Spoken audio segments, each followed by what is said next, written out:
Hey guys, remember that video I made like a month ago, maybe two, that's now my most viewed video about the people mad because how dare a white guy adopt black children, even though you should be more mad at the irresponsible people who have this skin color, who had coitus and then gave the child up, and then suddenly everybody wants to be mad when other people buy the children, but yet none of the people mad about it are buying the children because of institutional racism here? What if we took that type of stupid concept and instead of making it about adoption, we make it about biracial dating? Because yes, if you have this skin color, it's a problem when you date the opposite skin color. I have a quiz for you.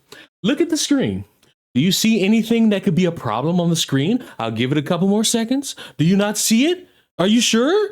Good. Then you are a normal human being. But in the world full of people and opinions, of course, there's such a problem with it. And I struggle to understand why people exist like this. Why do you feel the need to always want to interject your insecurities and your misery into people's happiness? You see people smiling and you're like, that is a problem for me and I can't handle it. You're miserable. And it's understandable that you're miserable, but stop trying to spread it towards everybody else.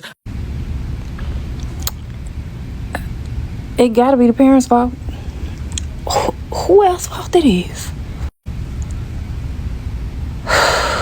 I don't know what to say. You say, wow, what a great, loving, large family. In a world where you don't really see it as much as you would like, you see it and you should say, wow, what a happy looking family. I hope they're all happy and I hope they continue to instill good beliefs into their children for the rest of their generations and beyond. That's all you need to say. I'll never be able to get it. If your parents taught character over color, and then all of you have white partners, you're saying that white people implicitly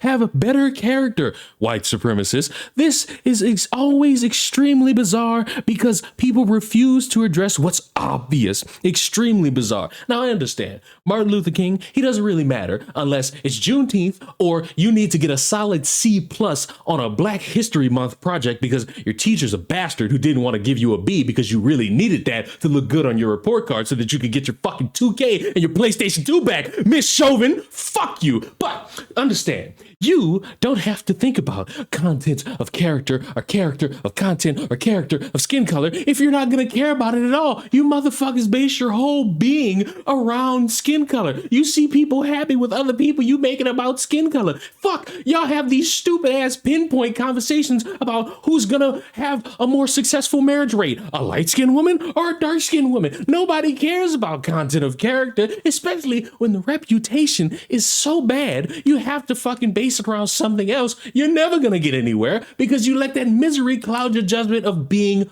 fucking happy, and I will never understand it. But at least the guy who dare post his happy life responded the best way possible. What's up, y'all? So I know a lot of you are probably here from the viral video you saw of my family. Probably have some questions, so I just want to touch on just a couple of things really quick. First off, my parents taught us to never ever see color and to only see people for who they truly are and their character. And as far as for our partners, they taught us to seek a woman who loves God. And that was the basis for how we chose the people who we ended up with. Another thing is my parents did an amazing job raising us, 8 boys. Could not have been an easy feat for anyone, and I want to just applaud them on the great job that they did raising each and every one of them being my brothers. And shout out to my beautiful wife, I love you, and to my brothers, I love you guys so much, and my parents, I love you guys, and my children, and all the grandbabies, we love each and every one of you, and I hope and I pray that each and every one of you guys can hopefully find that type of love between your in-laws, and your kids, and your parents, and you share that love with others. Peace. And at least people saw this and saw the misery and decided to check a couple of you. Okay, so I debated talking on this, and then I was like, you know what? You're a biracial, multiracial woman. Your dad's black and your mom's white, and your dad's also got some indigenous heritage. And so, like, let's talk about this because there's a side to this that I think a lot of people aren't thinking about. And I want to talk about the grandbabies in this video. See, I was born in 1986. I grew up with two parents who got married in Pennsylvania. If they had tried to get married where they met in Virginia, I'm pretty sure that the Loving-Sterling Act had just gone through a couple of years before they decided to get married.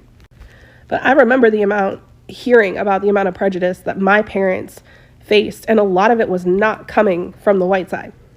A good amount of it was, and like societally and internally inside of their two families, a lot of the prejudice was coming from my dad's side of the family. My dad is a black man who has two other brothers. They all married white women, and that was a big deal in the 1980s and 1990s. And as a baby, as a grandbaby of those black humans, and as a baby of an interracial couple, I remember my childhood it was confusing and it was hard. I never really felt like I fit in on the black side of my family, and yet everybody knew that I wasn't just white. And so when I see this video and I go to the comments and I see all of these women talking about only one black woman, or of course that's who they all married, or oh, yep, these comments didn't disappoint. There's all of these women in these comments talking about how wrong it is that this person is that these people are marrying outside of their race.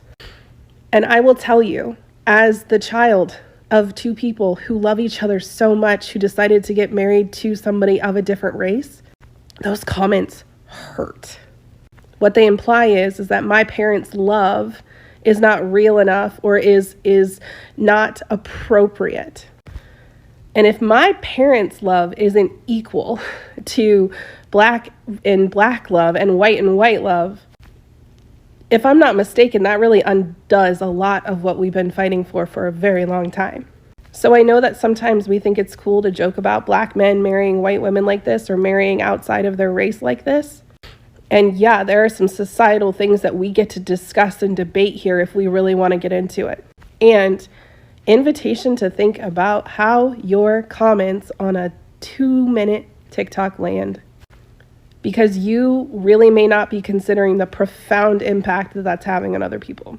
At this point, I just want people to be happy. I truly do. I don't want people to be so fixated on a black guy dating a white girl, or a white guy dating a black girl, and somehow going on these think piece rants about it because nobody's touching you at night. You're not taking a shower with anybody but your imaginary friends and the thoughts and the imaginary concert you have. I understand you want to be loved. As much as you talk like you don't need no man or you don't need no woman, you clearly need somebody to be there for you. And let me be that person. Let me be the weird parasocial relationship you clearly have anyway, but let me acknowledge it, because without it, you're not going to get any fucking where. You're going to be sad. You're going to be lonely, and you're going to die alone.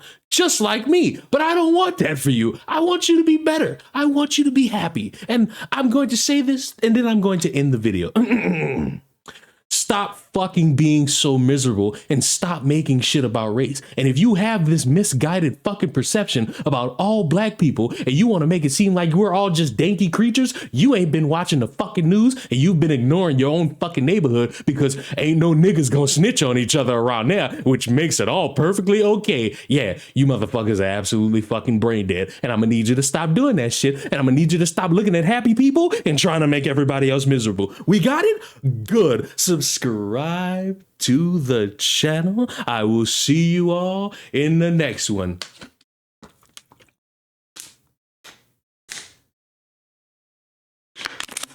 I'm keeping all of that in. Goodbye.